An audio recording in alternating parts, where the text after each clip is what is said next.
राधे राधे दोस्तों। आज की हमारी कहानी है कब तक। इस घर की रसोई में तुम्हारे पैर नहीं पड़ेगा जब तक तुम अपनी औकात नहीं समझ लेती। सुबह का समय था। सुधा देवी ने सबके सामने चूल्हे से तवा उठाकर एक तरफ फेंक दिया। पति, ससुर और देवर नाश्ते के लिए बैठे थे। बहू प्रिया कुछ पल तक चुपचाप उन्हें देखती रही, फिर धीरे से बोली, माँ जी, रसोई आपकी हो सकती है, लेकिन मेरी इज्जत किसी की जागीर नहीं है।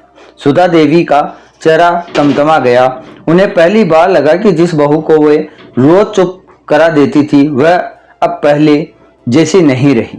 प्रिया किसी बड़ी नौकरी वाली लड़की नहीं थी।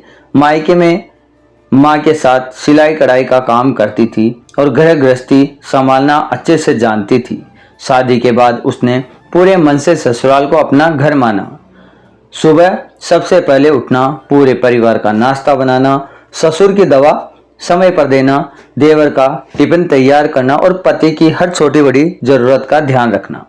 वह कभी किसी का काम से मुकरती नहीं थी, लेकिन सुधा देवी को बहू में कभी कोई अच्छाई नजर नहीं आई।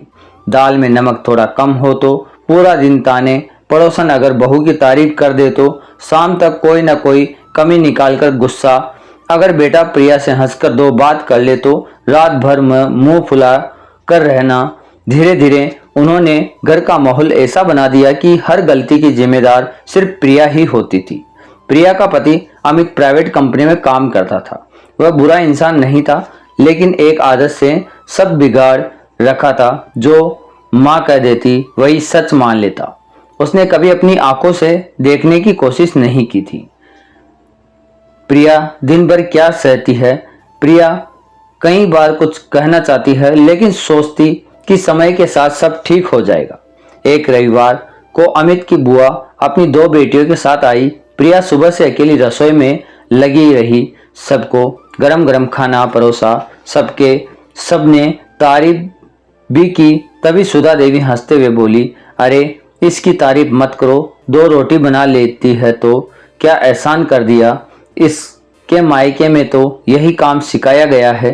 प्रिया ने पहली बार मुंह महसूस किया कि अब बात सिर्फ तानों की नहीं रही, उसकी इज्जत की चोट पहुंचाई जा रही है। उस दिन भी उसने कुछ नहीं कहा, लेकिन मन ही मन तय कर लिया, अब चुप रहना समझदारी नहीं होगी। अगली सुबह प्रिया ने हमेशा की तरह सारा काम किया। ससुर की दवा दी, आंगन साफ किया, पानी भरा। लेकिन जैसे ही सुधा देवी ने ऊंची आवाज में कहा, जल्दी नाश्ता लगा, मुझे बाहर जाना है, प्रिया ने शांत स्वर में जवाब दिया, नाश्ता बन रहा है माँ जी, लेकिन अब तानों के डर से जल्दबाजी में काम नहीं करूंगी। भगवान ने दो ही हाथ दिए हैं, 10 नहीं।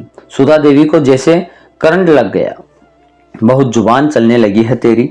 प्रिया ने सीधे उनकी तरफ देखा। जुबान नहीं माँ जी, बस अब चुप रहना छोड़ दिया है। दोपहर में पड़ोस की विमला चाची आई। सुधा देवी ने फिर अपनी पुरानी आदत शुरू कर दी।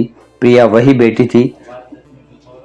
उसने मुस्कुराते हुए कहा, चाची, मन तो बहुत लगाया था मैंने इस घर में, लेकिन रोज कोशिशों को बेकार बताया जाए तो मन अपने आप टूट जाता है।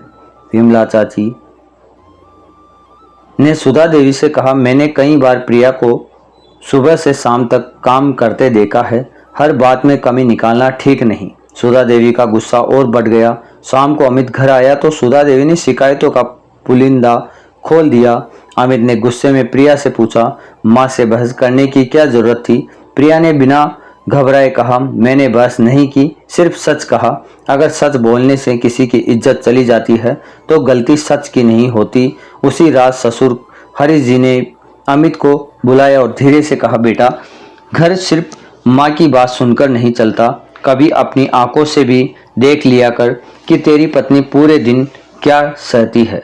अगली सुबह सुधा देवी ने फैसला कर लिया कि अब प्रिया को ऐसा सबक सिखाएगी कि दोबारा मुंह न खोले।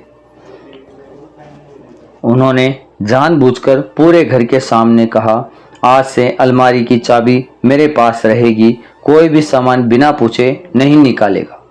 कुछ दिन से राशन बहुत जल्दी खत्म हो रहा है, पता नहीं कैसे। इशारा साफ था, प्रिया पर चोरी का शक जताया जा रहा था। प्रिया ने सख्त स्वर में कहा, माँ जी, अगर आपको लगता है मैंने कुछ गलत किया है तो मेरा नाम लेकर कहिए, इशारों में बदनाम मत कीजिए। तभी ससुर हरीश जी बाहर आए और बोले, सुधा, कोई सबूत है तुम्हारे पास? मुझे सबूत की जरूरत नहीं, मैं इस घर की बड़ी हूँ। हरीश जी ने पहली बार पत्नी की बात काटी। बड़ी होने से किसी पर इल्ज़ाम लगाने का हक नहीं मिल जाता। इतने में पड़ोस की सीमा भाभी चीनी लौटाने आई और बोली, भाभी, कल प्रिया ने मुझसे चीनी लेने से मना कर दिया था। बोली, पहले माँ जी से पूछ लूँ, बिना पूछे सामान न दूंगी और न लूंगी। आंगन में सन्नाटा सा छा गया। प्रिया की आंखों में आंसू थे, लेकिन वह रोई नहीं। उसने सिर्फ इतना कहा, माँ जी, मैं गरीब घर से आई हूँ, लेकिन किसी का सामान उठाना नहीं सीखा। रोज अपमान सह सकती हूँ, लेकिन चरित्र पर उंगली नहीं सह सकती। अमित सब सुन रहा था। उसे पहली बार एहसास हुआ कि उसकी माँ बात बात पर प्रिया को गलत ठहरा रही थी। अगले दिन रविवार था। अमित ने छुट्टी का पूरा दिन घर पर रहकर सब कुछ अपनी आंखों से देखने का फैसला किया। उसने देखा प्रिया चुपचाप सारा काम कर रही थी, लेकिन सुधा देवी हर 10 मिनट में कोई न कोई कमी निकाल रही थी।